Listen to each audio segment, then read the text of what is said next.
Hey, ladies and gentlemen, it is time. It is time for the show. This is the show of shows. This is Freako Talks and News. We're about ready to begin here. About ready to begin a show that I got to tell you, even before this show started, I am already agitated. I'm so fed up. I think I've joined so many people that are fed up for so many reasons.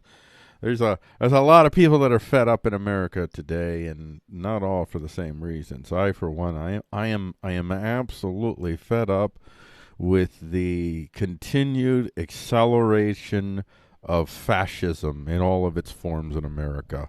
Fascism, fighting fascism, but it's all fascism. It's all fascistic assumptions regarding how it is that human beings are going to be able to conduct themselves together. And the assumptions from growing party seems to be that we need to own your thoughts. We need to own the thoughts in your head, and if you don't have right thoughts, then you should be destroyed.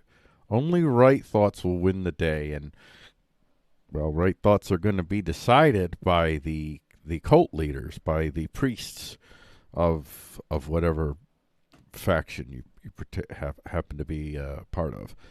And I'm so tired of so many human beings continuing to basically open up their minds to be willingly raped by others so that they in turn can be converted into mind rapists on their own.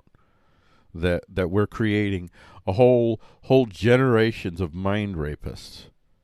Everybody that assumes that they have been given the keys to the right thought, and anyone that is not part of right thought will be found out and stamped out. You know, you don't have to end racism or bigotry in America. They're not problems. Racism and bigotry are not problems in America or anywhere else in the world.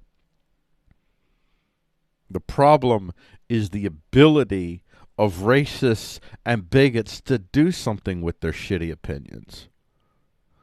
Shitty opinions don't mean shit if you don't have the power to do something with them. If you don't have a whole people groups that assume that whoever happens to have the keys to the city, they now have the right to tell everybody what right thought is. Whoever wins the day, whoever got the poll numbers, whoever owns the corporations, whoever wins the elections, those are the ones that get to preach the orthodoxy to the rest of us.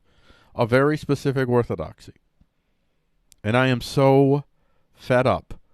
I am especially fed up because 90+% of the human beings that are enabling whatever type of factional fascism you're enabling right now, whether you're enabling the Prague fascism or the right fascism, whether you're using rainbows as shield or Bibles as shield, whatever your fucking shield is, you're fucking animals, all of you. You're all disgusting, violent pieces of human fucking filth, garbage, fucking animals. The good news is we're all garbage fucking animals. That means that none of us are garbage animals, even though all of us are. That means none of us are fucking special and golden. None of us have special fucking knowledge with certainty that we could dictate to the entire fucking universe so we can create the perfect human. It's not going to happen. There's no such thing. Humanity is just an organism living on a planet in space.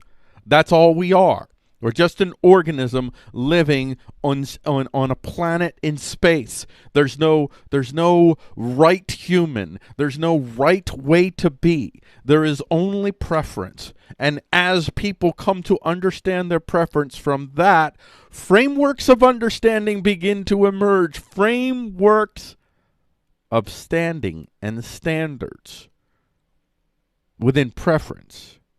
You keep denying preference and going right to declarations of absolute standards that are intended to stand on their own. We fight for equality and justice. For what reason?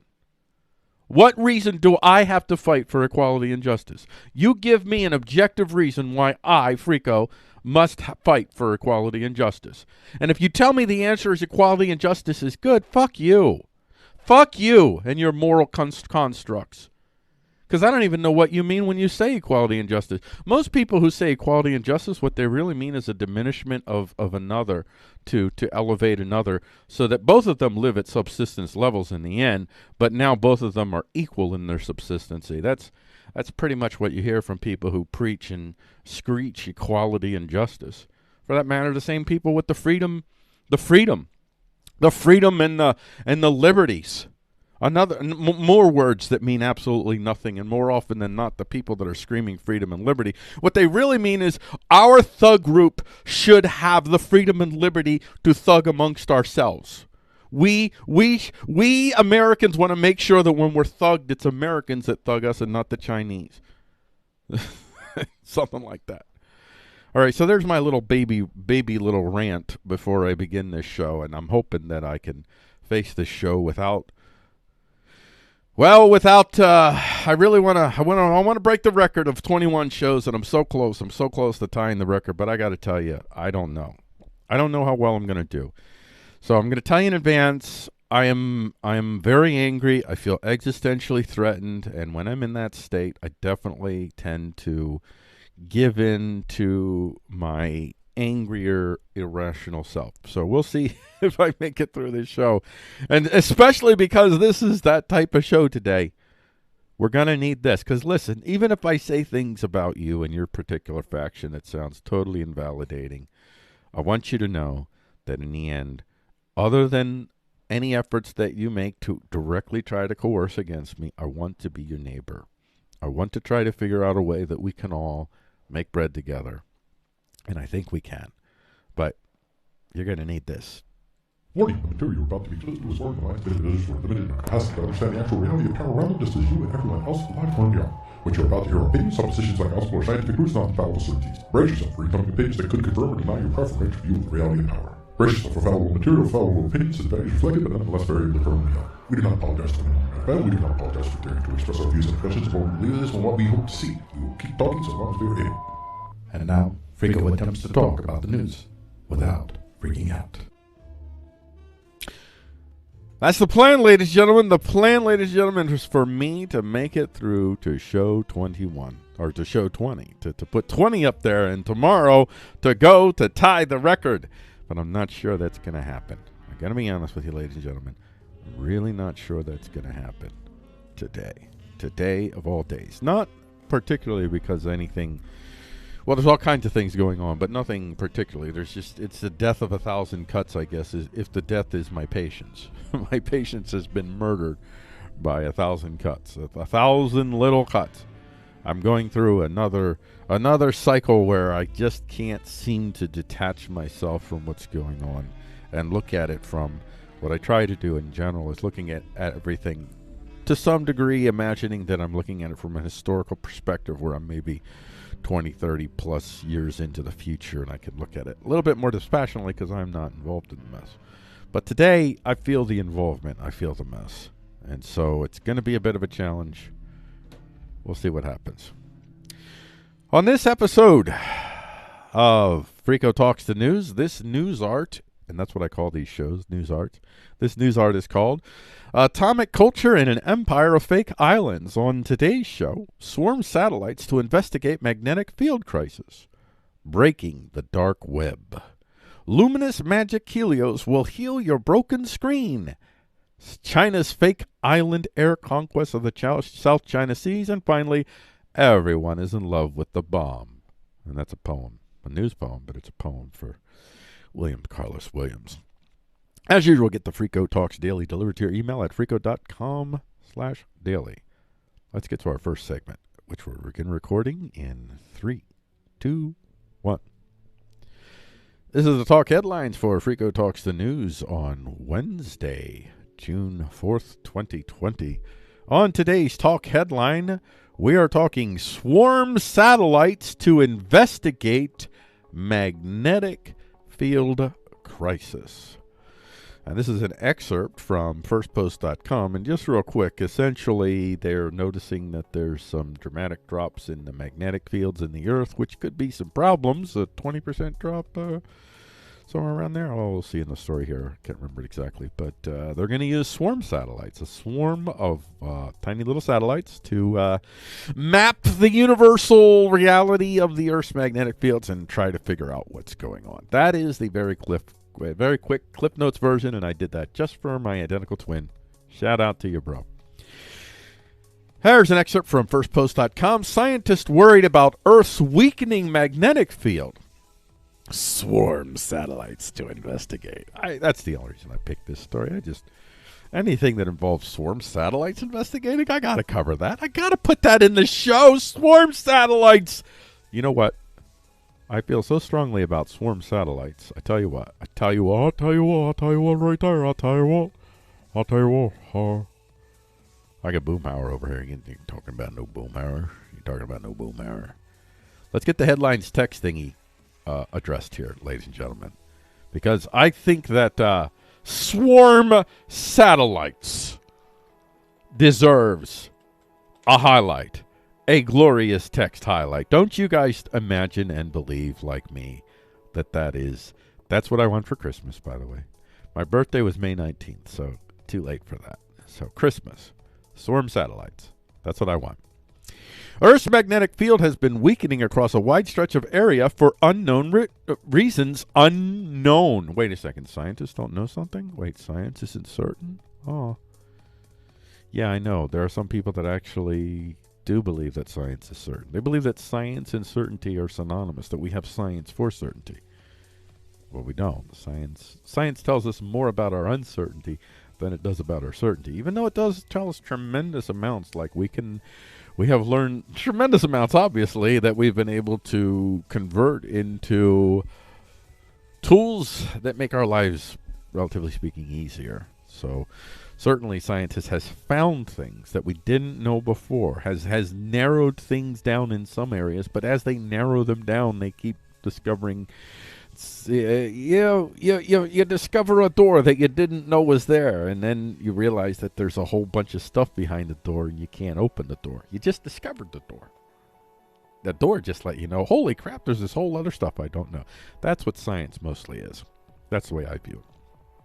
Earth's magnetic field has been weakening across a wide stretch of area for unknown reasons. Scientists have found the magnetic field from Africa to South America to be gradually weakening. From Africa to South America. So does that mean just that swath between those two? From Africa to South America? Which way? Which way is it go? I don't know.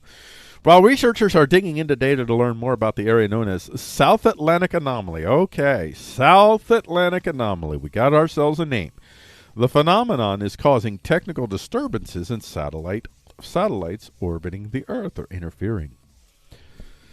Experts from the European Space Agency have warned that the changing magnetic field can affect the spacecraft in the region. Isn't it cool to be part of history where human beings can write the word spacecraft in the region and have it be true? I think it is. That's one good side. See, it's not all bad. According to the data given by the European Space Agency, you almost got me to say that little word letter thingies. Nope, not doing it. You're the European Space Agency. The magnetic field has lost nearly only 9%. I was thinking 20%. 9%. I don't know if that's super bad or sounds like it's not good. 9% of its strength on a global average in the last 200 years. This year, the minimum field strength in the South Atlantic Anomaly has seen a drop of around 24,000 nanoteslas to 22,000 from its strength in 1970. Okay. So, let's see. Nanotesla. That's what I want. I want this. I want nanoteslas. I want to know what a nanotesla is, because that is pretty awesome. Sounds great. Do I replace swarm satellites with nanoteslas? I don't think so. What is a Tesla unit of measure? A Tesla is the SI-derived unit used to measure the strength of magnetic fields. Tesla can be measured in different ways. For example, 1 Tesla is equal to 1 Weber per square meter. I don't even know what a Weber is. The Tesla was first defined in 1960 by the General Conference on Weights and Measures. And I guess a nanotesla is like a super tiny small Tesla. Probably. Yeah. Alrighty. Science. So if we're talking nanoteslas, I don't know how significant 24,000 nanoteslas is. How many I don't know. I don't know. I don't know the science, the nomenclature behind the word nano. Nano just means small. Let's see. Nano. Let's see. Let's go. Nano. Nano is a prefix meaning 1 billionth. Well, there you go. It means 1 billion. So it means something specific.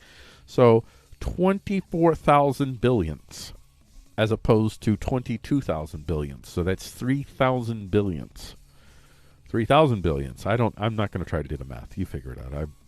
I don't know. I don't know how much that equates to with Teslas.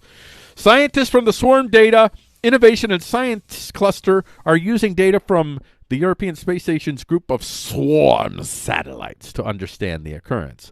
The new eastern minimum of the South Atlantic Anomaly has appeared over the last decade and in recent years is developing vigorously, said Jorgen Matze from the German Research Center for Geosciences.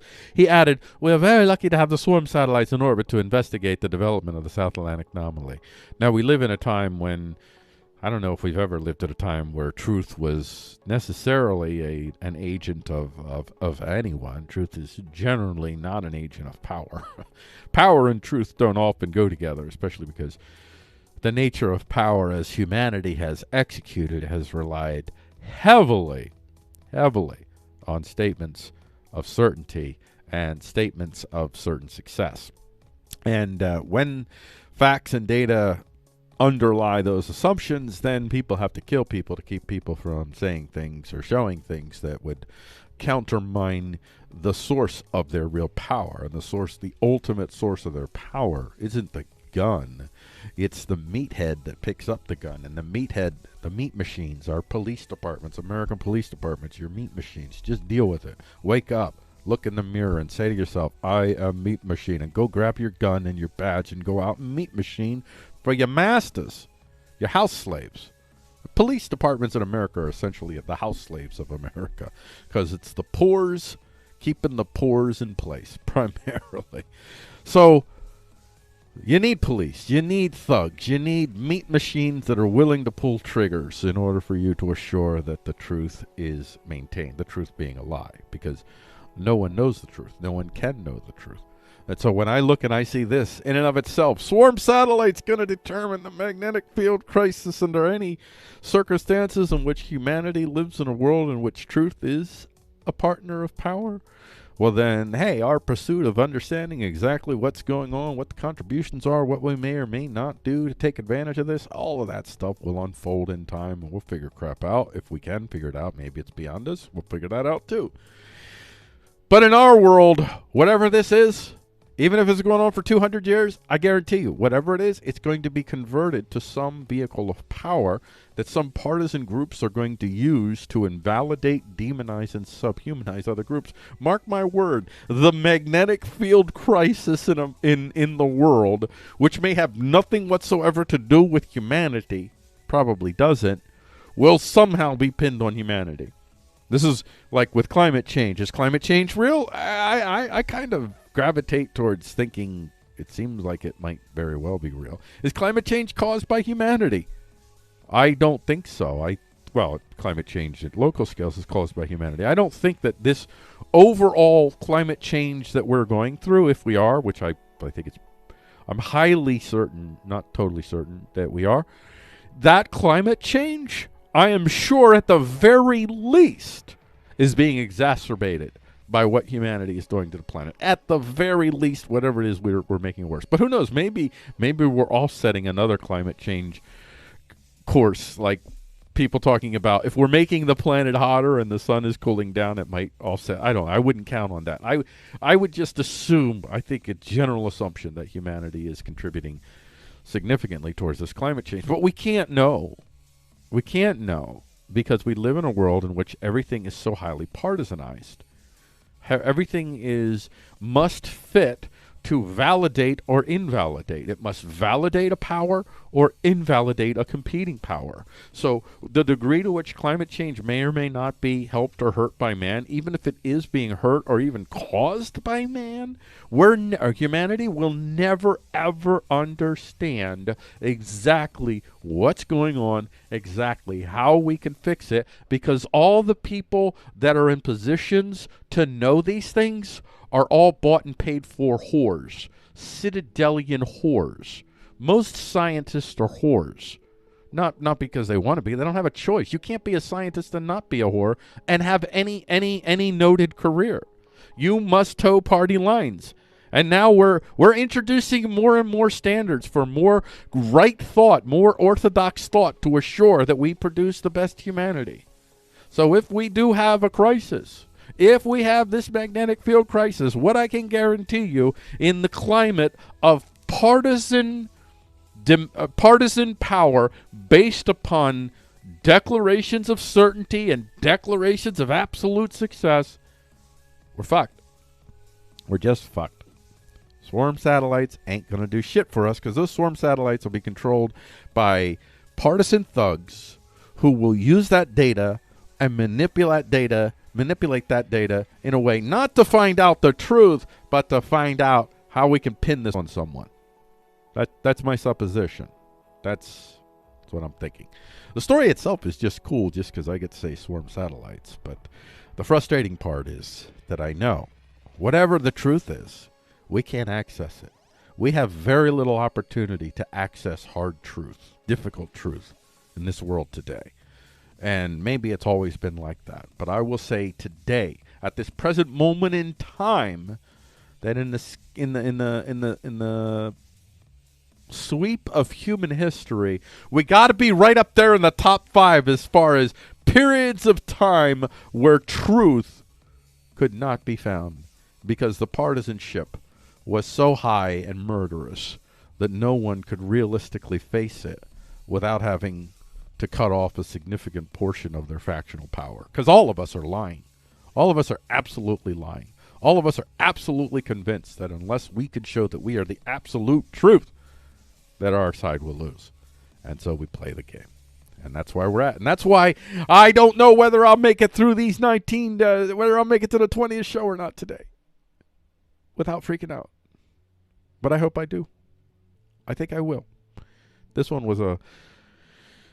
story in and of itself is not difficult. The difficulty of this story is in knowing, not knowing, I don't know for sure, but in 90+% certainty that whatever is going on, we'll have minimal opportunity to fully understand what is actually going on. Some of the stories that I get this story from, a story like this from, is, well, I get my stories from my news aggregate sites that I run. One of those is newslight.com. If you go there today, you would get Bio-Inspired Research Project, a first step towards intrinsically translucent tissue. Mycroft AI fires back in patent troll case. Pentagon moves 1,600 troops to D.C. And this is no longer Secretary Clinton's State Department. Judge worry of her deposition over emails. And with that, we'll end this segment. The next segment is the dialectical. And the dialectical for today is Breaking the Dark Web. That's coming up next.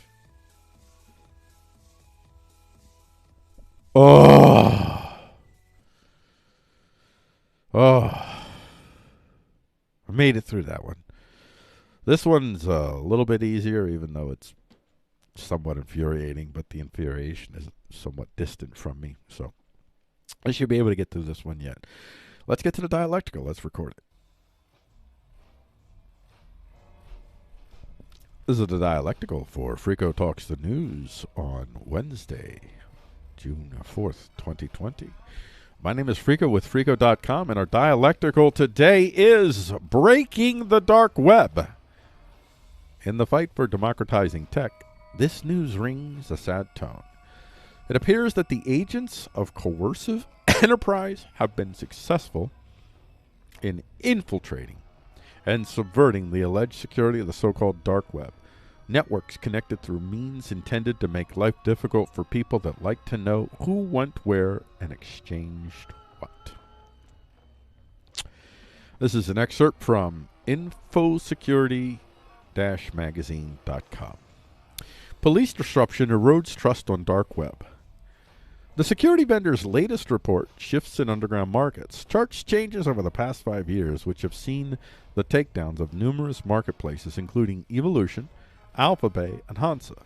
Trend Micro found widespread concern among cyber criminals frequenting such sites that police may be monitoring them or the administrators themselves may try an exit scam. Others complained of login problems and frequent DDoS attacks, which may also stem from law enforcement efforts. In a bid to rebuild trust, a new site dubbed Darknet Trust was created to verify vendors' reputation by analyzing their usernames and PGP fingertips. Other efforts include security measures such as direct walletless buyer-to-vendor payments, multi-signatures on BTC and Monero, encrypted messaging, and a ban on JavaScript, according to the report. In the absence of a stable and secure forum to advertise their wares, some cybercriminals are taking to gaming comms platform Discord and e-commerce platform Shopee.gg to buy and sell. Trend Micro principal security strategist Bharat Mistry argued that the firm expects to see new tools and techniques flood dark websites going forward. AI will be at the center of these efforts, just as it's being used by Trend Micro and other companies to root out fraud, sophisticated malware, and phishing. It could be deployed in bots designed to predict role patterns on gambling sites. It could also be used in deepfake services developed to help buyers bypass photo ID systems or launch sextorian campaigns against individuals, he explained. And this is for me, this right here, this story, this is the edge of the universe, the way that I view things. This is the absolute edge of the universe. Everything as far as how humanity will govern over the next 100 years. That's what essentially is being settled here. And it's highly likely that what will replace the coercive enterprise governance models of today are slightly different coercive enterprise governance models, but really the same. They're just different from what's now, but there'll be variations of what was. Nothing really significant is in the overall course of human history, only significant in this particular span of human history, because you may be changing coercive enterprise governance models in ways which are significant to what you've experienced in your lifetimes, but in the overall flow of universal exchange amongst humans, nothing new. Nothing new is being proposed by any of the folks that are continuing to argue and champion and murder for the advancement of their particular coercive enterprise vehicles of power. But the center, the absolute center of that war, and this is a real war, and the war is between self-direction, self-stewardship, not ownership. I don't believe you can own yourself. You can't even own all of your actions, let alone yourself. Self-stewardship versus the folks that want to continue either to benefit from the coercive enterprise vehicles of power that give them an advantage over their competitors, or they imagine that if they either get to replace the folks that are benefiting the most from current vehicles of power, or if they get their own particular coercive enterprise governance vehicles of power in place, then they will be the ones that will be able to cut off competition. You have essentially two groups of people in the universe the way that I see it. You have one group of people that fundamentally understand that they can't eliminate competition. And they're not trying to eliminate competition. They're trying to coexist with people, and I guess they're consensually minded. Now, most human beings, we don't fundamentally always act consensually minded, but there are folks that are I'll use the word principally consensually driven, even if we can't consistently be consensual, because we are self-serving creatures, and it is difficult for us not to always take advantages of our particular, well, our power advantages. So you have those folks, and then you have the folks, the overwhelming majority of folks, that continue to wish to perpetuate the violence because they want their turn at being the primo benefactor of the violence. And amongst we coercive or we consensualist-minded folks, most of us have been so pacified and beaten down, even if principally we are absolutely for consensuality. We understand the practicality of consensuality. We are so afraid, we're so beaten down that we keep our mouths shut. And not only do we keep our mouths shut, but we actually contradict our own heads and echo the prevailing view of the times so that we won't be called out and pointed out for our unorthodoxy and end up on the chopping block or the burning stake, whatever the case. However you choose to eliminate the heretics in your group. And this is where the real battle is as far as how things will play out for the next 100 years.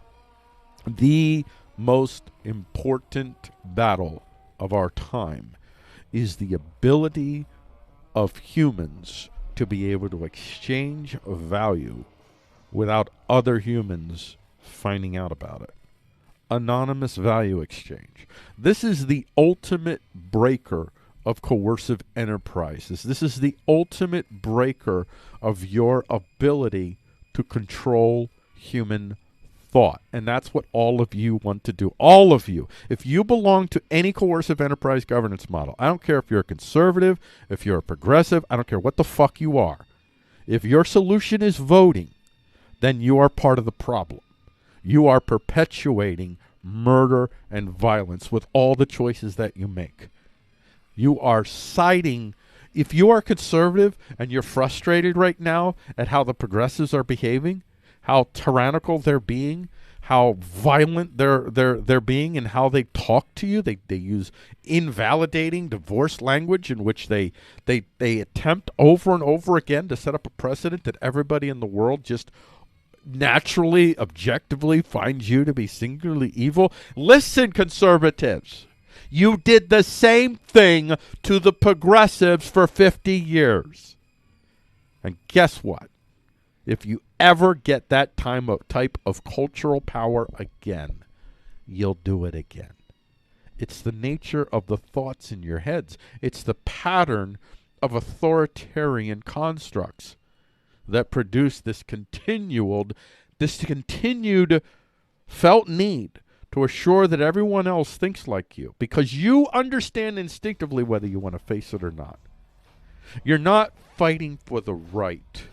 You're fighting for your own personal power, because you instinctively understand that in a world which is fundamentally based on an assumption of a right to coerce others who are not orthodoxically formed, so to speak, that you can thug on them, you can murder them, you can reduce them, you can take their businesses away. In that type of reality, what you are fighting for is to be on the winning team. You're not fighting to end the violence. You're not fighting to end the cycles. You will perpetuate it. If conservatives win cultural power again, they'll go after the gays.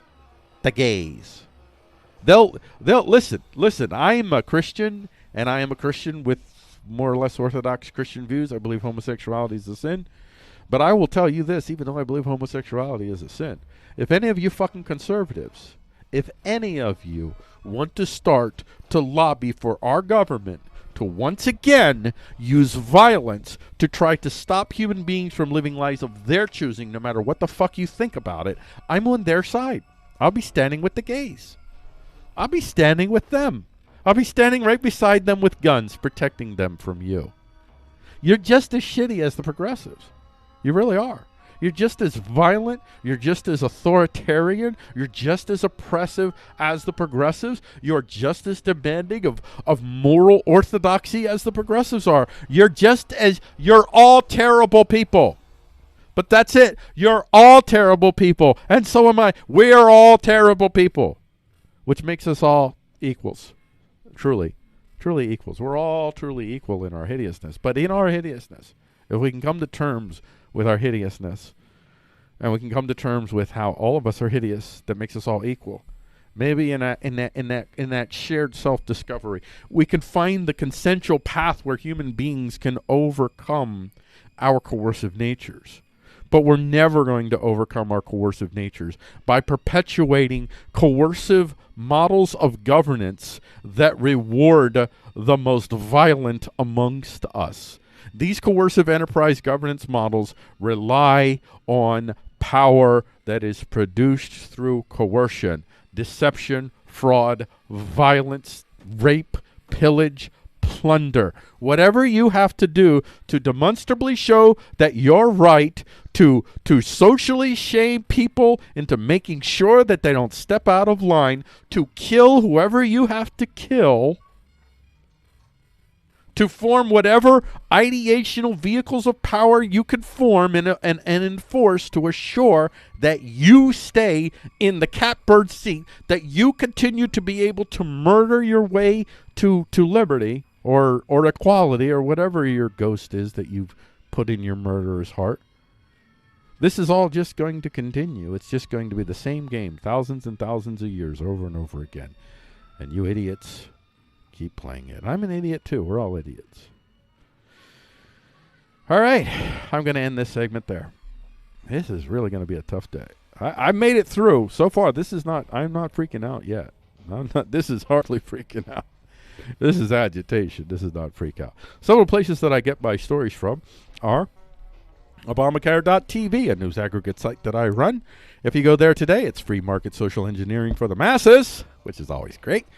You'll read human rights on the ballot at Google. Zoom limits end-to-end encryption privileges. The U.S. Navy wants more robot submarines. Facebook engineer resigns, slams Mark Zuckerberg's inaction over Trump's call for violence. That's another story.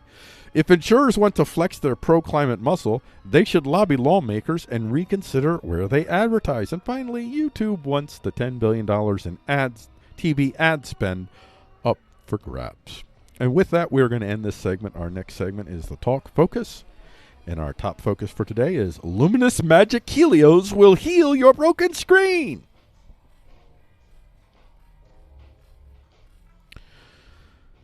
Oh, gosh. I don't know, ladies and gentlemen. I didn't even feel like doing the show today. Don't get me wrong. I love doing this show. I really enjoy this show. I've created a show that at the very least, I enjoy doing. So I don't want to sound like an ungrateful little brat. I'm very, very grateful that I have any type of luxury and space to take the time to think and ponder and plan to do such a thing as the show that I'm doing today. Extremely grateful. Most of humanity doesn't have this opportunity. Most of humanity around the world does not have this opportunity. So I'm extremely grateful for that, and I'm aware of that. I don't call it privilege. I call it's an advantage, but it's not privilege. It's not unearned. It's not earned or unearned. It just is. There's no morality that you can read into the advantage that I have. It is just what it is. And I appreciate the advantage. But even with that, I don't want to do the show today because I know today it's very difficult for me to be what I want to be for people. Be the change you hope to see. Be the consensualist. I don't feel very consensual today. I feel like blowing shit up. Not literally, I feel like blowing shit up. I feel like just wishing for people to just die, just disappear. And I understand the feeling. I know where it's from. It's a feeling of existential threat is where this comes from. It's a feeling that I'm not going to make it out alive. Even if I make it out physically alive, I won't make it out mentally alive because the world that's emerging is a world that Frico doesn't exist in. It's a world where you're told to shut the fuck up. I don't shut the fuck up, and I never fucking will. If I shut the fuck up, it's because you put a bullet in my skull, and that's what it'll take. I will not shut up. I will not bow my knee to race supremacism in any form. Whether it's pox supremacism, which is emerging, has emerged, or white supremacism, which is still here, still very strong. Whatever supremacisms you're talking about. Rainbow supremacism, and yeah, there are plenty of folks. Even plenty of straight folks that actually believe that being gay is better than being straight. That the gayness is noble. In and of itself, being gay is somehow noble. It's just fucking perverted. Gayness is just it's a biological variation of an organism. That's all it is.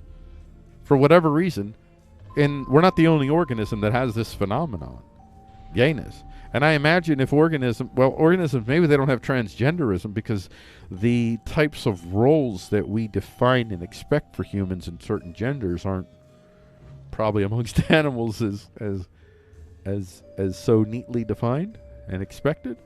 So the stigmatisms for a male acting like a female might not be as much as it would be amongst humans. So transgenderism might not be an organ outside. I think that transgenderism is largely the product of our inability to in a sophisticated manner with all the data that we now have.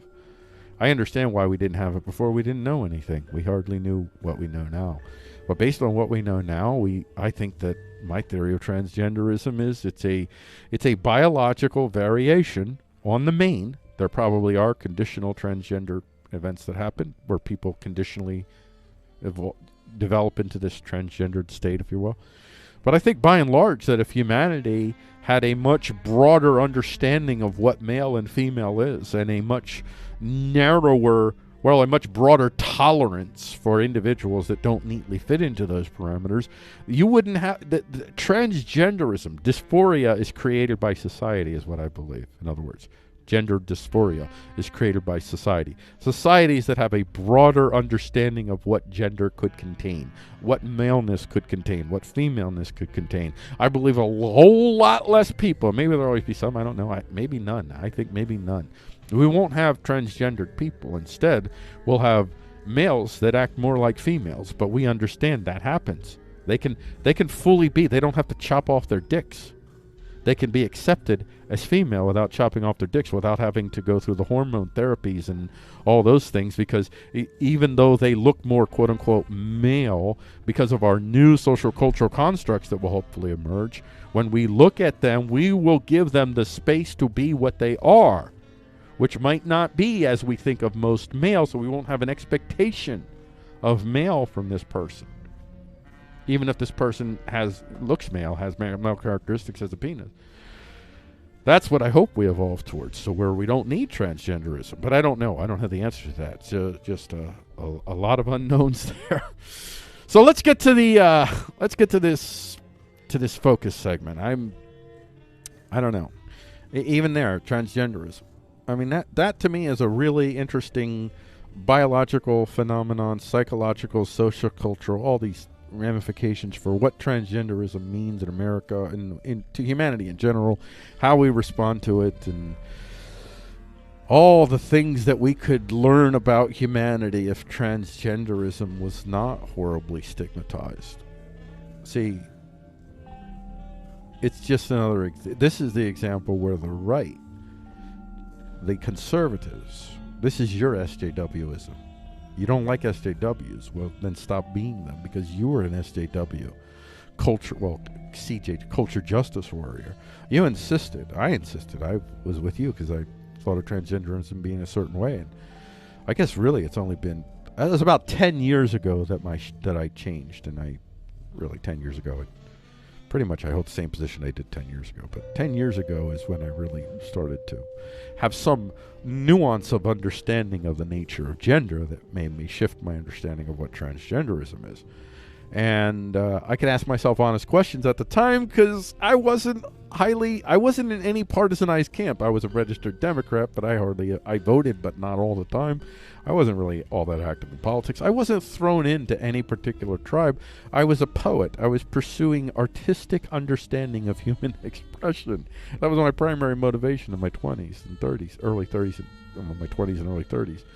And in that context, I could explore an issue like transgenderism in a way in which whatever I discovered, I wasn't fundamentally gutting whatever vehicle of power I was depending on for my own personal aggrandizement. And I do have my own vehicles of power. I depend upon my personal aggrandizement, but I didn't have any vehicle of power that needed transgenderism to be noble or needed it to be vulgar. It was an interesting phenomenon that I studied, and I'm still quite intrigued, and I would love to see dispassionate, non-moral studies about understanding even homosexuality itself is a fascinating topic for me. How organisms, and it's not just human organisms, produce organisms within them that are driven to attempt to have type of relationship with other organisms that they can't reproduce with. Now, we have casual sex, so we obviously producing children isn't necessity for us to have sex, and I don't think that's the same for animals either. But still, I think that was always the assumption. But I don't know.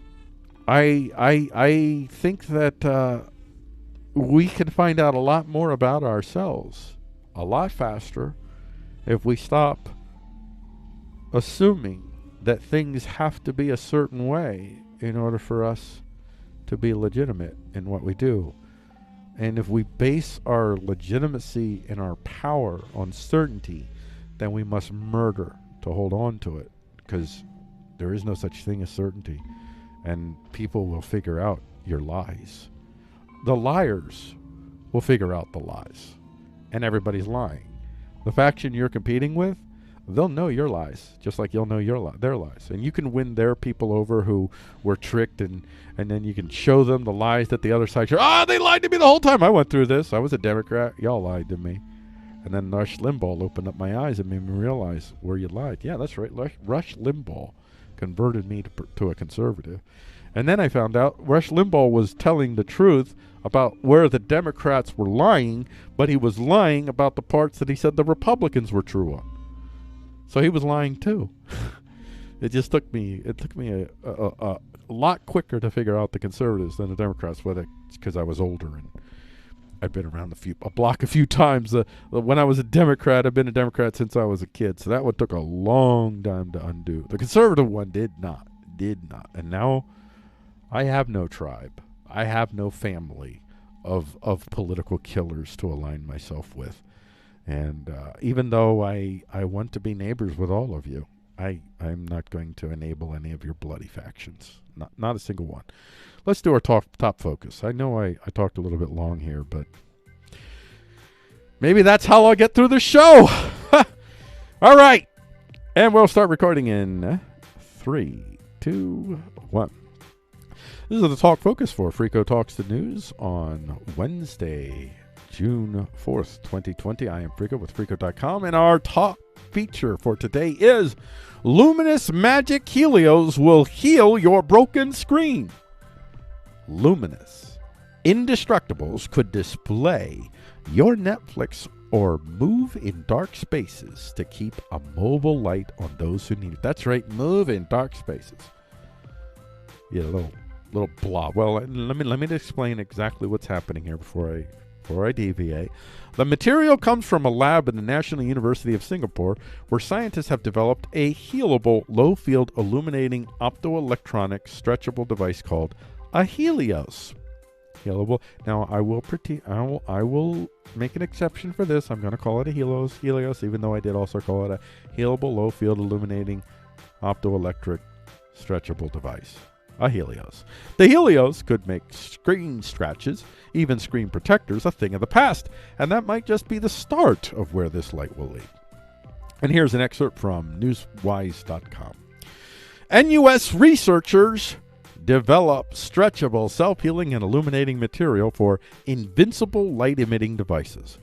Imagine a flexible digital screen that heals itself when it cracks, or a light-emitting robot that locates survivors in dark, dangerous environments or carries out farming and space exploration tasks. A novel material, novel means new, developed by a team of researchers from the National University of Singapore, could turn these ideas into reality. The new stretchable material, when used in light-emitting capacitor devices, enables highly visible illumination at much lower operating voltages and is also resilient to damage due to its self-healing properties. This innovation, called the HELIOS device, I'm not going to repeat that though. I'm just going to call it the HELIOS device here. Not going to repeat it because I already said what it is. Was achieved by Assistant Professor Benjamin T. and his team. You know what? Do I have my... I don't have a... Oh, well that sucks. I don't have a text for you. I don't even have a text thingy for the focused. Well, alrighty. I charged forward. I don't have a text thingy to show you guys. I thought I did, but I don't. And I'm not going to make one yet unless I feel it. Unless I feel it's got to organically emerge. This show is about organic emergence within a framework of intentionality. That's what this show is. That's what my whole life is. That's what my whole theme is. This innovation, called HELIOS, was achieved by Assistant Professor Benjamin T. and his team for the NUS Institute for Health, Innovation, and Technology in the Department of Material Science and Engineering at the NUS Facility of Engineering. The results of the research were first reported in prestigious scientific journal Nature Materials on 16 December 2019. Prestigious scientific journal Nature Materials. All right. In order to lower the electronic operating conditions of stretchable optoelectric materials, the team developed a material which has very high dielectric permittivity and self-healing properties. The material is a transparent elastic rubber sheet made up of a unique blend of fluoroelastometer and surfactant.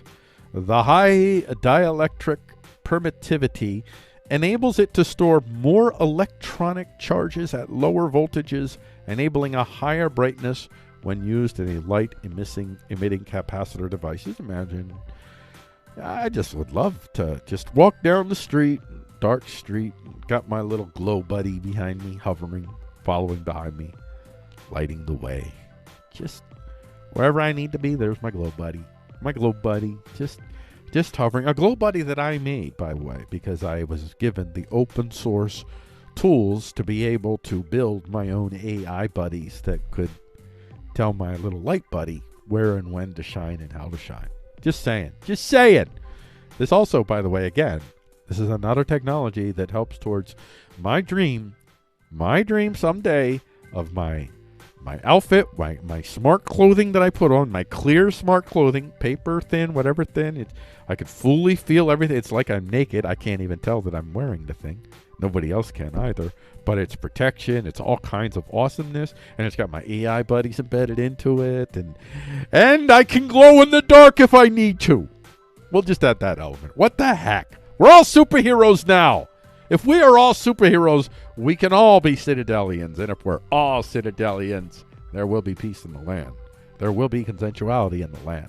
As long as there's only one Citadelian for every 100 million people, there will be no peace in this land. There will be no end of racism, no end of bigotry, so long as Citadelians continue to hold the significant portion of power in the world. Helios can achieve a longer operating... You like that little... Just drop that little thing into this. That's what I do. That's what I do here on Freako Talks the News. That's why you watch. Or at least why you should. Helios can achieve a longer operating lifetime, be utilized safely in human-machine interfaces, and be powered wirelessly to improve portability. Yeah, baby. That's my suit. My suit. You know what? I could be sleeping with my super AI buddy-empowered suit, charging while I sleep. That's the way you do it. That's the way. Not only that, but while I'm sleeping, it's monitoring stuff. It's making sure I'm getting the right kind of sleep patterns, and it's doing stuff to assure that I got the awesomest sleep that gives me the most amount of cell recovery the next day I sleep. Maybe the suit enables us to sleep for 2 hours in my little fantasy world, my little sci-fi fantasy world. The suit is designed so that at night it does what it does to assure that you only sleep for 2 hours, but these 2 hours are super, super, super deep, and it's like sleeping 10 hours. So you're fully charged, so you only have to sleep 2 hours a day. Imagine if you only have to sleep 2 hours a day, fully charged and healed, and you have 22 hours a day. Come on, ladies and gentlemen. I want that. I want that because I can't get enough stuff done. Even as it is, I'm down to sleeping about 4 to 5 hours a day, and I still don't have enough time, and I'm always going. One thing about me, I'm never bored. I'm very... The only time I'm bored is if I'm trapped in a place where I have no access to doing things, and I just have to sit there bored. Other than that, I'm never bored. Helios is also resilient to tears and punctures. The reversible bonds between the molecules of the materials can be broken and reformed, thereby allowing the material to self-heal under ambient environmental conditions. Describing the potential impact of Helios, Assistant Professor T said, "Light is an essential mode of communication between humans and machines. As humans become increasingly dependent on machines and robots, there is huge value in using Helios to create invincible, like the Titanic. The unsinkable Titanic. To create invincible light-emitting devices or displays." He did put it in quotes, so being a little bit tongue-in-cheek, I'm sure. "That are not only durable, but also energy efficient. This could generate long-term cost savings for manufacturers and consumers, reduce electronic waste and energy consumption, and in turn, enable advanced display technologies to become both wallet and environmentally friendly." Do you just mean wallet and environment friendly? I don't know why you say that. Just doesn't seem right. Display technologies to become both wallet and environmentally friendly. How about just both wallet and environment friendly, or walletly and environmentally friendly? I don't know. There you go. That's the story, though. That's it. That is the story, that they have HELIOS. HELIOS, which will enable us to create indestructible smartphones, and it'll enable me to enhance my AI buddy smart suit so that I can now glow in the dark. And it'll do so with far more efficiency, so I have to use significantly less power, which makes it easier for me to recharge while I'm sleeping. And while I'm sleeping, my smart suit, AI buddy-enabled smart suit, AI buddy-enabled thing. I had to repeat it because it's just so awesome to imagine having a AI buddy-enabled smart suit. Will enable me to sleep for 2 hours, and I'll wake up fully refreshed, and we'll all be superheroes, all be fully equipped, fully engaged, fully empowered, coming up with just incredible stuff that will lead humanity towards the path of consensual exchange being the biological norm of operations. Well, at least that's the dream. I get these stories from my aggregate of news link sites, one of which is pioneeringnews.com, tech, science, and underground news links. If you go there today, you could see the links for ancient DNA could reveal full stories on the Dead Sea Scrolls. Turkey uses Libya for its Mediterranean expansion vision, but it could backfire. Ransomware gang is auctioning off victims' confidential data. Bioluminescence helps prey avoid hungry seals. Yum, yum, yum, yum, yum. Wait a second. Prey avoid hungry seals. I don't get it. Bioluminescence helps prey avoid hungry seals. Oh, never mind. I get it. I was thinking of the seals as being the prey, but no, they're the predators. So the prey can avoid hungry seals. Well, that sucks. Bird shuts down. For the seals. Bird shuts down circ operations in Middle East, scraps as many as 10,000 scooters. So that's a really cool story. That's not going to make it onto the show, but it's really interesting. Why ancient toys are elusive artifacts, also not going to make it in the show. And that's just some of the links that you can get if you go to pioneeringnews.com. This has been the... What is this? The focus. This is the halfway point. This is the break. This is the break! I get to take a break. I get to do the innie-outies with the liquids. I've been doing a lot of innies and not a lot of outies lately, so I need some big-time outies. In other words, I gotta pee. Our talk feature is coming up next, and our talk feature is going to be China's fake island air conquest of the South China Seas. That's what's coming up next on Freako Talks News, so keep watching this YouTube channel, and you'll be sure to get it, and be sure to pay me.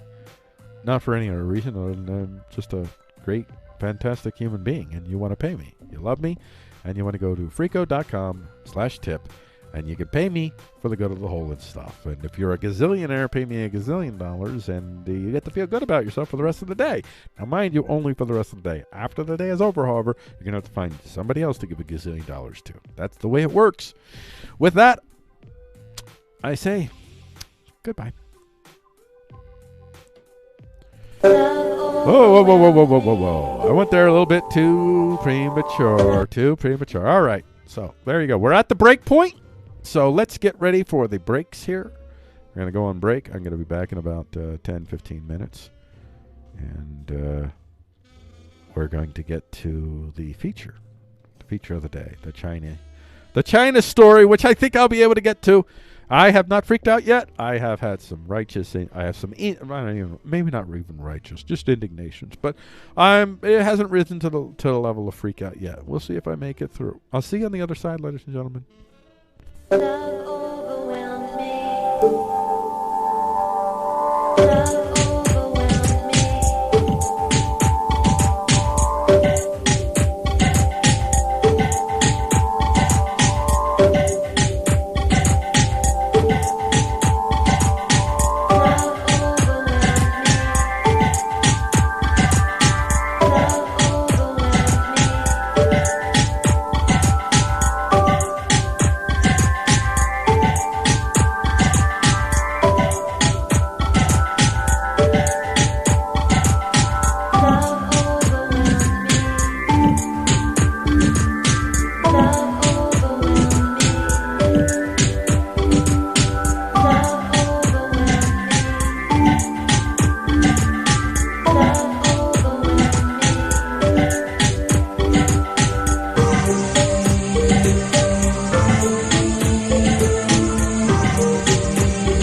Oh, yeah.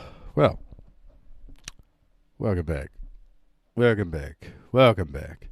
I'm about ready to play my little warning for people. This is definitely an episode where I really need that warning. Listen, I'm definitely an agitated person today, so I'm definitely predisposed to say very invalidating things about people that I wouldn't normally want to say, but I could. So if I do, I hope that you'll remember that you are the same piece of shit that I am. And if you think that I'm a piece of shit for saying the shit that I say, if you think I'm a piece of shit for having the fucking beliefs that I have, well, guess what? You're the same piece of shit. You really are. You're no better than me. If I track anyone's human life, I will find the shittiness in your life. I will find the beliefs that most people find to be reprehensible. Every single one of us has beliefs that significant portions of people would find totally reprehensible. That's the reality. That is the reality. And anyone who wants to selectively, moralistically condemn others who have views and opinions that are outside their orthodoxy, you can go fuck yourselves already. Because you're the fucking reason that we're here. All of you bloodthirsty killers are the reason that we're here. You are all competing to have the right to murder your neighbors. That's what you're doing. Don't kid yourselves. This is not a battle for truth. This is not to figure out if we're going to finally end the racisms. This is about violence. This is about vehicles of power that individual psychopaths with billions of dollars at their disposal, vehicles of power that they will use to continue to manipulate you fucking idiots.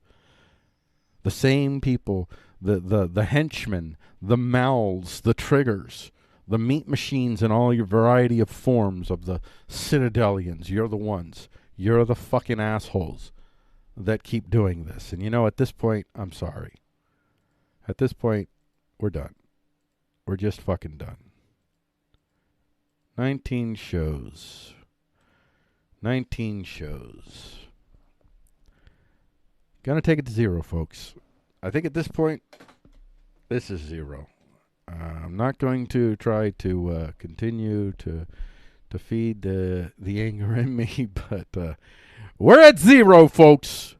At this point, we can't consider this anything but a 0. This is 0 shows. Tomorrow, we start again. And that's what we do.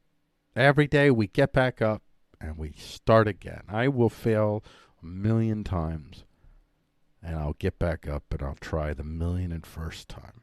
Not because I think I'll succeed, but because I'll die if I don't keep trying. Yeah. So, let's get to our next segment. This is going to be the talk feature. Oh, let me do the warning first. Let me do the warning. Warning, the material you're about to be exposed to is foreign to minds of individuals who are limited in their capacity to understand the actual reality of power around them, just as you and everyone else alive currently are. What you're about to hear are opinions, suppositions like gospel or scientific truths, not infallible certainties. Brace yourself for incoming opinions that could confirm or deny your preferential view of the reality of power. Brace yourself for fallible material, fallible opinions, and values reflected, but nonetheless variably firmly held. We do not apologize to anyone who bad. We do not apologize for daring to express our views and impressions of what we believe is and what we hope to see. We will keep talking so long as we are able. And now, Frico attempts to talk about the news without freaking out. That's the plan, ladies and gentlemen. I will talk about the news without freaking out, and you can tell from the 0 up there that I have freaked out. I would call this freak out. It was you know what I just said earlier about the death of 1,000 cuts. This was a freak out of 1,000 cuts. It was no one event. It was a series of micro events that in the end I decided, you know what, throughout the course of the show so far, it adds up to a freak out. At least one freak out. So there we go. 0 shows without a freak out. That means tomorrow, ladies and gentlemen, we begin the quest to make it the first show back on the Schneid. 19 shows is second place. Second place. 19 shows in a row. 21 is the winner. I think this time we're going to beat 21 shows. We're going to do it. With that, let's record the next segment. This is the talk feature, which we'll begin recording in 3, 2, 1. This is the talk feature for Frico Talks the News on Wednesday, June 4th, 2020. My name is Frico with Frico.com. And our feature for today is China's fake island air conquest of the South China Seas. While American administrations continued to appease Chinese expansion in the South China Sea, while American corporate leaders continued to offer their tech and their markets full access to these same Chinese agents, while American education leaders continued to open up access to our children to these same Chinese actors, China was busy building a massive air defense system to cover the South China Sea, including significant territorial areas claimed and, in some instances, ruled directly by competing nation states. This is an excerpt from, it says Feed Proxy. That's not where it's from. Feed Proxy. That's not right. This is not from Feed Proxy. This is from Express.uk. Okay, so this is from Express.uk. China's strategy for South China Sea air defense identification zone revealed. China has been preparing for at least 10 years to take control over 4 areas of the world's most disputed seas. It has emerged in a fresh warning to both its Southeast Asian neighbors and the U.S. It's not a fresh warning. It's not. It's quite old. I mean, the plan itself may be a new variation, but China's been warning everyone. They've been a threat. They've announced, we're coming for you. We're coming for you. This is ours. The South China Sea is our sea. We're going to claim it for our coercive enterprise governance model, for our particular psychopath. Chairman Z, our psychopath, wants this land. Therefore, we'll come up with some sort of moral constructs to justify the murdering and raping and pillaging of human beings for the purpose of enriching the apex existential journey of one individual, Z. China will murder people just so that Chairman Z can live out his apex existentiality. Same thing in America, although Donald doesn't have nearly the power to do to the world and to America what China does. China has more power in America than Donald Trump does, quite frankly, because Chairman Z has he's basically all the key players in his back pocket. He and numerous other foreign interests they didn't have to compete with the U.S. government. All they had to do was buy it. They didn't have to buy the whole U.S. government. All they had to do was buy the 15 or 20 so key individuals that set the tone for everyone and everything else. China basically owns our citadelians. Our citadelians on the main depend upon the blessings and mercy and grace of Chairman Z in order for their families, their sons and daughters, husbands and wives and cousins and all the rest. They are doing this so that their particular family members continue to have a significant power advantage over the rest of us. These kids wake up and they don't have to do a fucking thing. They wake up and all they got to do is just stay within the lines of the citadelian orthodoxy. Not very hard. They don't have to be brilliant. They don't have to be creative. They don't have to be innovative. They don't have to be people of character. They don't have to demonstrate trustworthiness or reliability. All they have to have is a fucking name. And the name is the same name that goes on the security deposit boxes for all of the wealth that these fuckers have garnered by whoring for China and by colonizing human minds. And with that backdrop, China didn't have to defeat the United States of America. China just had to buy off the citadelians. And that's what they did. That's what they and every other foreign interest did that had the money to do so. It's just that China is the biggest customer, but China's not doing anything wrong as far as nation states are concerned. If you're mad at China, you're an idiot. Stop it. China, within the nation state parameters, did absolutely nothing whatsoever wrong. Nation states are supposed to be duplicitous. They're supposed to be bloodthirsty. They're supposed to do everything they can for their particular advantage. They are competing with other nation states, and the sport is murder. And they do it, I'd say right now, China does it better than anybody else, including America. They're the #1 murderer in the world right now. And that doesn't mean that they're the most evil. They're not. They just happen to have the most concentration of power to murder the most. That's the way. America has been the number one murderer of the world for a while. Not because it's the most evil. Any nation, state, that has the most power in the world will be the most efficient killer, because that's what makes you the most powerful nation in the world. To be the most efficient killer. To efficiently kill your own when they contradict your certitarian claims. And to murder the rest of the lands around you if and when they contradict your certitarian claims, or if they have resources that you find advantageous to yourself, or resources that if they have, even if you don't need it, could make them powerful. Either way. Whatever you got to do to assure that you're the king tuna, that you're the number one murderer. Because when you live in a land of murder, it is better to be the murderer than the murderee. And that's what all of you are doing. Every single one of you that's involved in this whole coercive enterprise governance debate. You Democrats, you conservatives, you're just debating over who can murder better. That's essentially what you're doing, and you don't understand it. So this plan that they're operating, that that has been exposed allegedly. I think it's more like it's intentionally being, well, it is kind of intentional, but it was exposed. It was exposed so that people would be afraid of it, probably. This plan is also known as an air defense identification zone and has been in the works since 2010, the same year that it claimed it was contemplating enforcing similar airspace controls over the East China Sea, according to the South Morning Post. A source from the People's Liberation Army, Murder Inc., who wishes to remain anonymous, said the suggested ADIS involves the Pratas, Parasol, and Spratly Island chains in the contested waterways. The arrangements for the area were as old as those for the East China Sea. Taiwan's defense ministry said on May 4th that it was aware of the mainland strategies. Lu Lixi, a former instructor at Taiwan's Naval Academy in Kaohsiung, said that the construction and development of artificial islands, particularly the airstrips and radar systems built on Fiery Cross, Sobi, and Mischief Reef that have been ongoing for the past several years, was all part of Beijing's ADIS plan, of course. And again, I'm not blaming them. They're not doing that's. So the American left, which is thrown in with China, just face it. Listen, if you are a progressive, you are a Chinese supporter. You support the Chinese state. You support fascism. You support leftist fascism. There's rightist fascism and leftist fascism. Basically, the differences between leftist fascism and rightist fascism. Leftist fascism.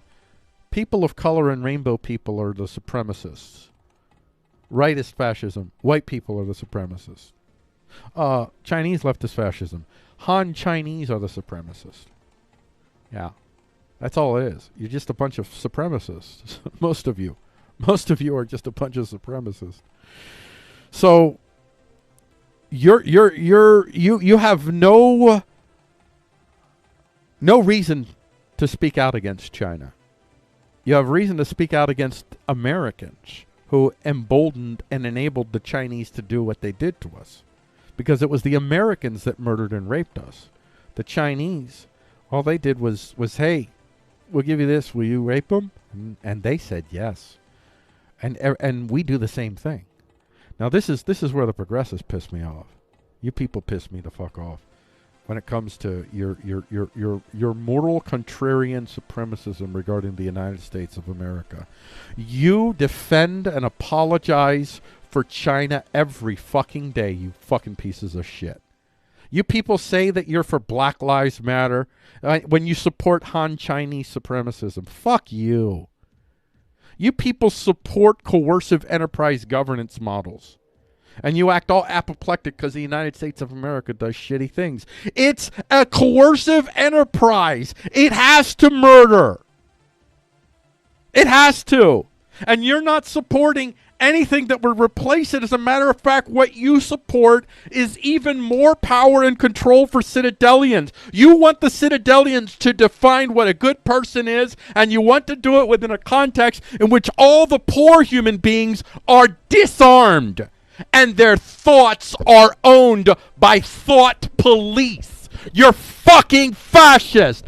Plain and simple fucking Nazi fucking fascists.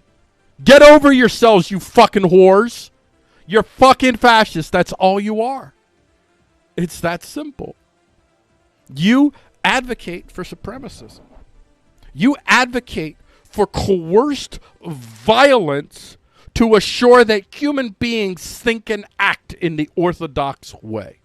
You're just as evil as the conservative tyranny that you overcame. And yes, it was tyranny. You overcame one tyranny and you want to replace it with another. Fuck you. You take the side of China. And what you do, you little fucking tactic that you do every fucking time.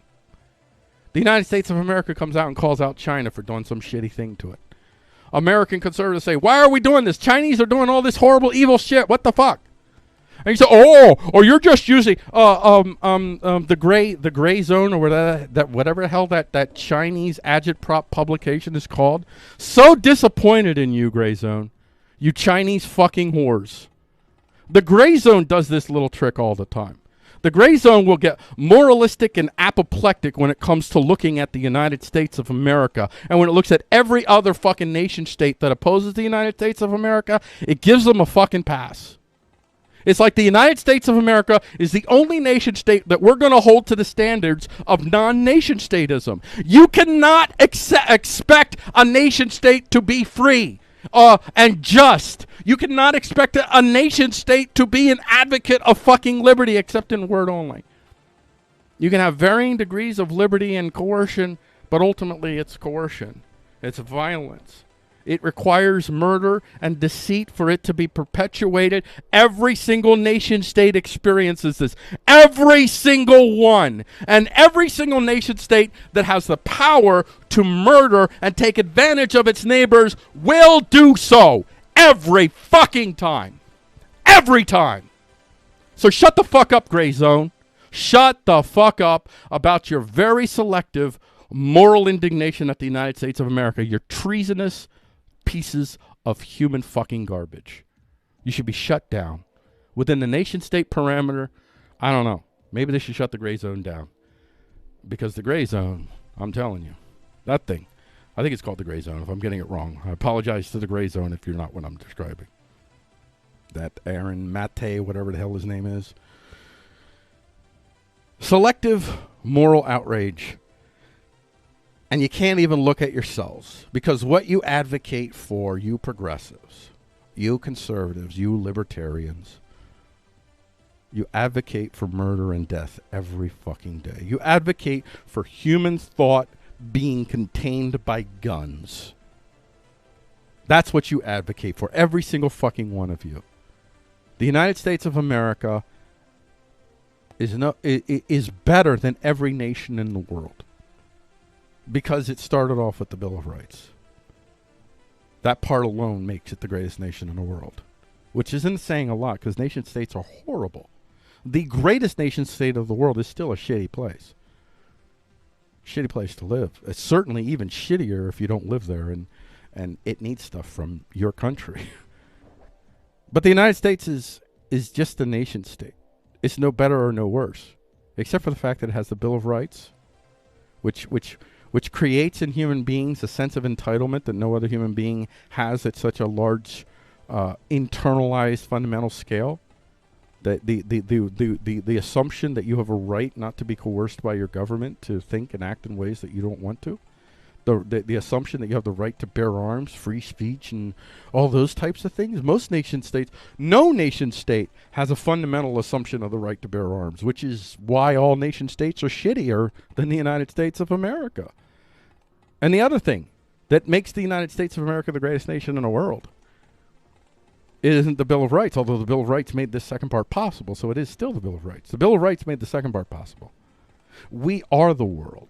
All of the nations of the world are here, and we are all Americans. What makes an American? You live by the Bill of Rights standards. That's it. I don't give a fuck about anything else. I don't care whether you want universal health care. Okay, well, let's debate that.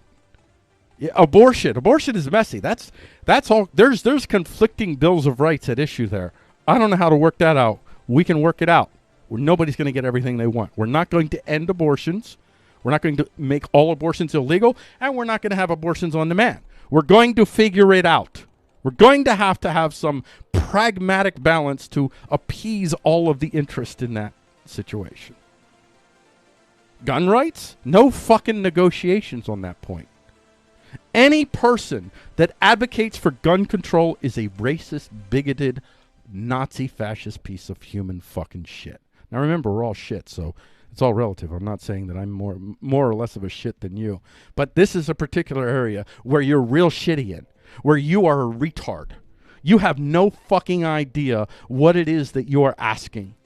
You are asking to be completely disempowered, disenfranchised. What few powers we poors have, you progressives are working to finish off. To enable the Citadelians to do what they will because you imagine that they're going to execute your fantasy so you will have your chance at murdering your neighbors with approval. That's all. That's all you are. You're just a bunch of murderers that want your chance at murdering. That's all you are. The conservatives had their chance. And you know what the conservatives are? They're murderers that want to get their chance back. Most of you. Most of us. We're murderers at heart. That's what we are. And every day that we continue to perpetuate coercive enterprise systems, these are the people that we most enable. The murderers amongst us. The ones that really have less and less reason to not follow that impulse within us, that dark impulse within us, the impulse to remove competition, to never accept defeat. And that means even if you have to kill to win, you kill to win. And there you go. That is our focus. Coming up next is the news poem, and our news poem today is Everyone is in Love with a Bomb for William Carlos Williams. That's what's coming up next here on Frico Talks the News, what's been a very challenging day.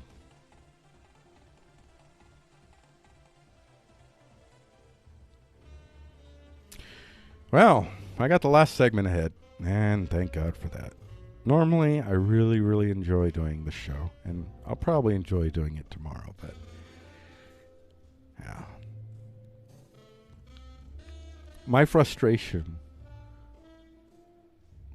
is that I believe that we have everything we need to knock this off.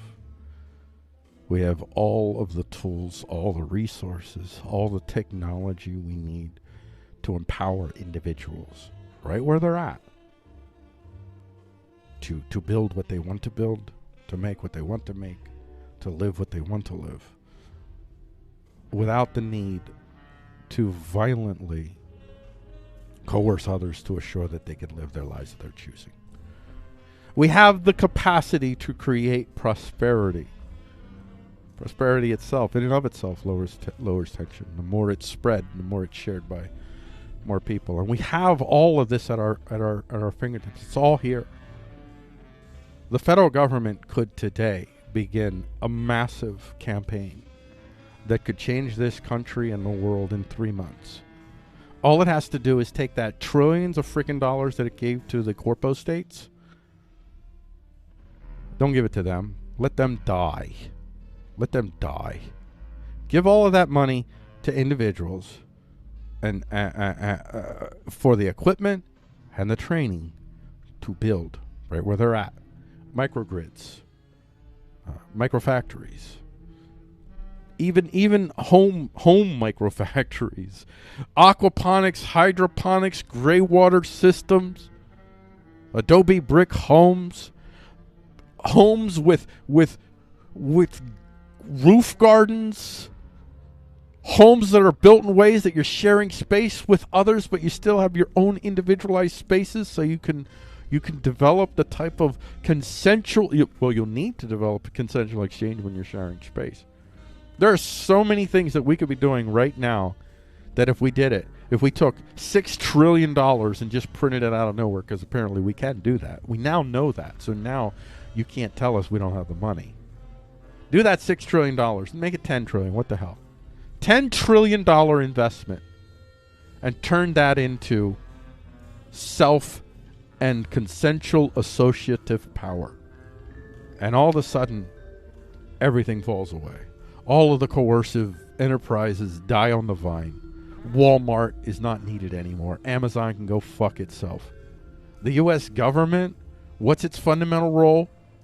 War, disaster,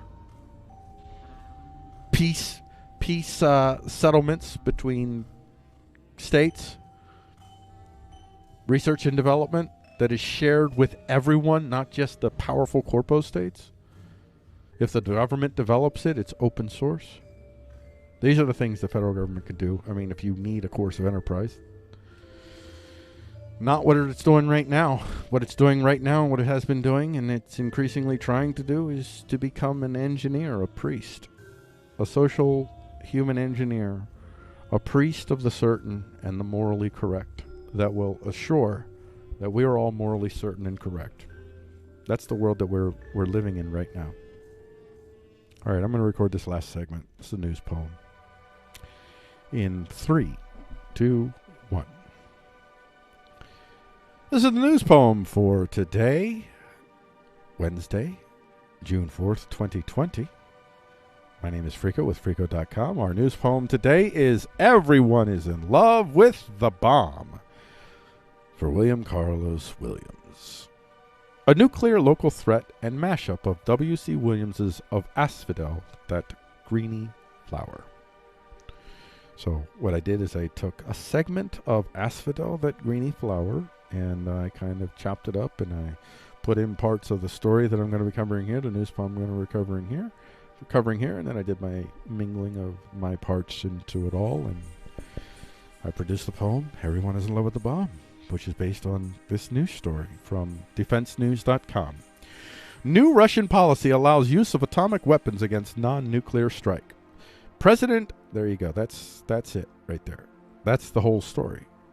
I don't even know if I need to read the rest. I could just go right to the poem. But I'm going to, because I'm a decent human being. And I know you want me to read the rest. President Vladimir Putin on Tuesday endorsed Russia's nuclear deterrent policy, which allows him to use atomic weapons in response to a conventional strike targeting the nation's critical government and military infrastructure. By including a non-nuclear attack as a possible trigger for Russian nuclear retaliation, the document appears to send a warning signal to the U.S. The new expanded wording reflects Russian concerns about the development of prospective weapons that could give Washington the capability to knock out key military assets and government facilities without resorting to nuclear weapons. In line with Russian military doctrine, the new document reaffirms that the country could use nuclear weapons in response to a nuclear attack or an aggression involving conventional weapons that threatens the very existence of the state. You know, I'm for more nuclear weapons. I want every nation state to have a nuclear weapon, and then I want within the nation state there to be further breakdowns, and to have every community to have a nuclear weapon. And everybody's like, peace in the valley, peace in the valley. Mad rules the day. The only way that human beings will be consensual will ultimately be is if they feel like if they're not, they'll die. Because we'll always try to take advantage wherever we can. In aggregate. And we can never control the aggregates. But the policy document now also offers a detailed description of situations that could trigger the use of nuclear weapons. They include the use of nuclear weapons or other weapons of mass destruction against Russia or its allies. So this is key. Or its allies. That's weird. It's weird that they say or its allies, because we have, Turkey is an American ally, ostensibly. They're a member of NATO, but they're also a Russian ally. We're working with Russia in Syria, even though Russia is also working against Turkey in Syria. Meanwhile, Russia and Turkey are also fighting each other with drones in Libya. So it's complicated. So when you have a nation state that has a policy about nuclear use that involves its allies, and you know how messy that whole its allies thing is, well, that doesn't make you feel good. That doesn't make you feel good at all. Really, people should be developing, I don't know if the United States is developing the weapons to be able to attack the nuclear facilities and wipe out all their weapons. That's my dream. That's my dream. Not really. I don't know if it would be good if the United States could. Actually, if the United States could wipe out Russia's nuclear and China's nuclear arsenals, that would be very bad for freedom and liberty, because the United States of America would quickly reestablish its former brutal reign over the world. And when I say brutal reign, don't get me wrong, because of the uniqueness of the United States of America, which is a long story, I will say that the United States of America is one of the best nation states that human beings could ever hope to have thugging over it. But I guess it's kind of like saying, listen, Bobby will rape you, but he will give you lubrication. John over here, he won't even give you lubrication. So in comparison, Bobby's a decent guy, but he's a rapist. So he's still a rapist. He's still a rapist. That's America. We will not dry rape you. America, we won't dry rape you. That's America. China will dry rape you, also your children. It will just decimate everyone. China is a very different ideational construct that their particular leaders use for their power. And so because of their vehicles of power that they use to justify their very murderous control over 1.3 billion lives, they're a far more dangerous owner of the world than the United States ever was or ever would be, so long as we fundamentally remain in the vehicles of power that we have right now. Although the progressives are working to change our vehicle of power from an American Bill of Rights one to a Chinese one. The American progressives and the Chinese are almost indistinguishable at this point as far as their underlying assumptions regarding the legitimacy of leadership power. Both of them, their underlying assumption is basically a form of positivism, which is essentially, if we can get away with it. If we can get away with it, then it's good.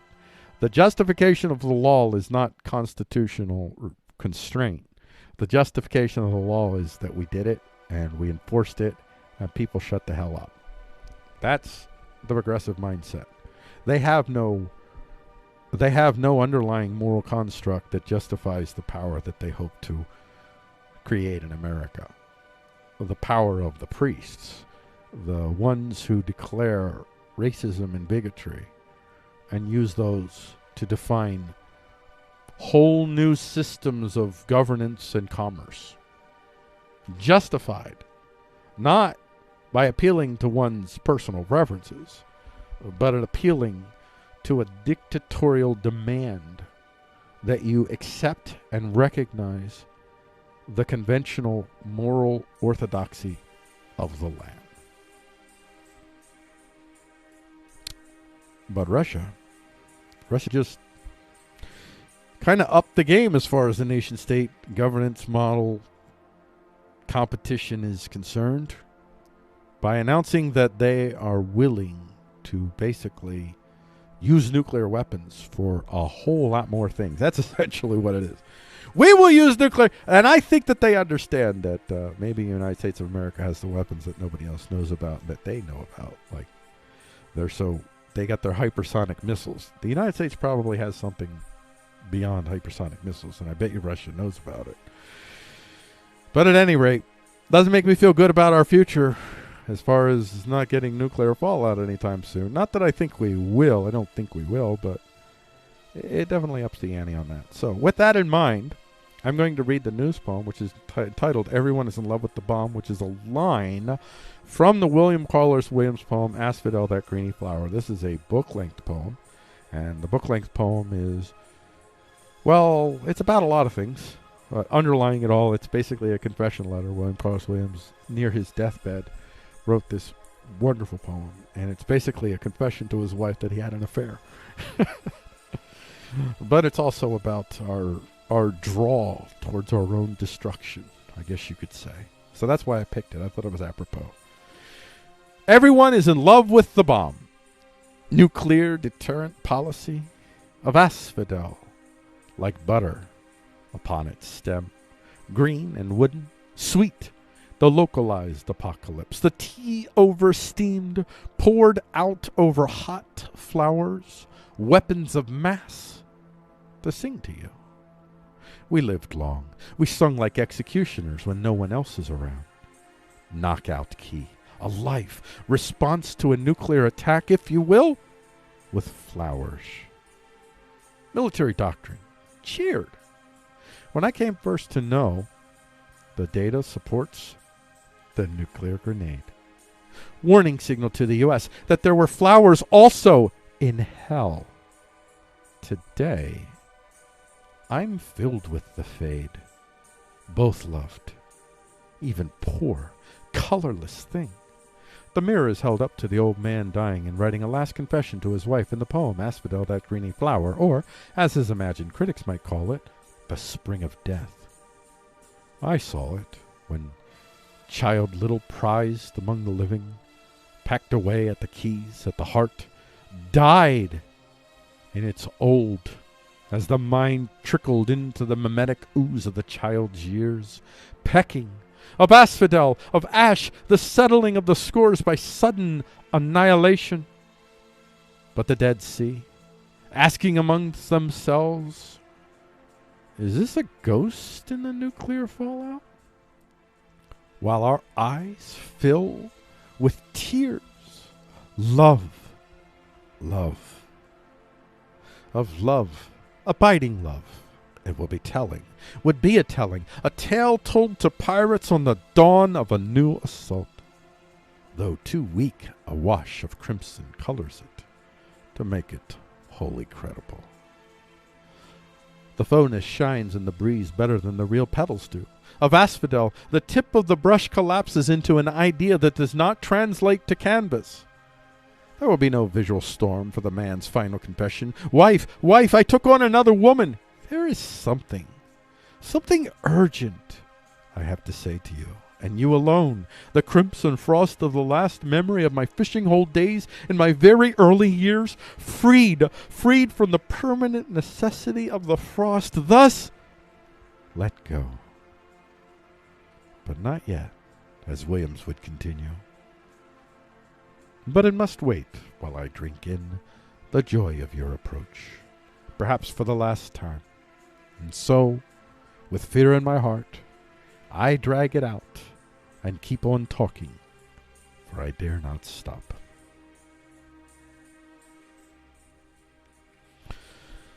There seems like a pretty appropriate poem for today. That is our news poem for today. Everyone is in love with the bomb. It seems very fitting because, in truth, everyone is in love with the bomb, whether it's the nuclear bomb or the ideational bomb. They're all in love with ending and beginning anew in a way that positions them to not get killed by their neighbors and to be able to kill their neighbors. All right, that's the end of this show. That's the end of this segment. I'll see you guys tomorrow, Thursday. I am going to do the show at 6 a.m. again tomorrow, so you'll see it sometime after 7:38. First segment of the headline segment will be recorded. Good night, everybody. Good day and good afternoon.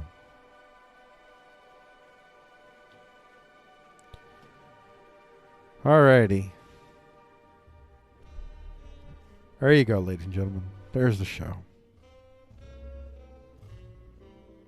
I gotta say, even though I lost my 19, I went to 0.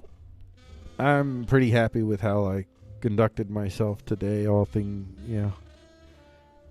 definitely contained most of the frothing anger inside me. And I don't feel bad about the part I let out. And I really like showing this to my audience. I like showing what a vulnerable piece of shit I am. And I wish more people would show what vulnerable pieces of shit they are so that we could dispense with this myth and stop holding each other to these unrealistic standards of moral purity. Anyway, I'll see you guys tomorrow, 6 a.m. Eastern Standard Time. If I offended you and you hate me, I don't know what to do about it. Unless you really, really want to murder people, and I don't think you really do, I hope that you take the time and realize that I'm not your enemy. I'm just a poor piece of shit. I have no real power, just an opinion. And you're just going to continue to spend your days, if you hate me and what I say, you'll probably spend your days attacking people like me, rather than the people that are actually murdering you and yours even as you speak, because you're fucking idiots. We're all idiots. And with that, good night. Thank you for engaging with this material presented. As usual, remember your views, your suppositions do not make you subhuman, nor do they permit you to subhumanize others. No humans were harmed in the making of the show, and we extend no wish of harming anyone who wasn't directly harmed or sought to harm others first, no matter how reprehensible we find your views. We will see you in the next Frico Talks, where Frico attempts to talk about news without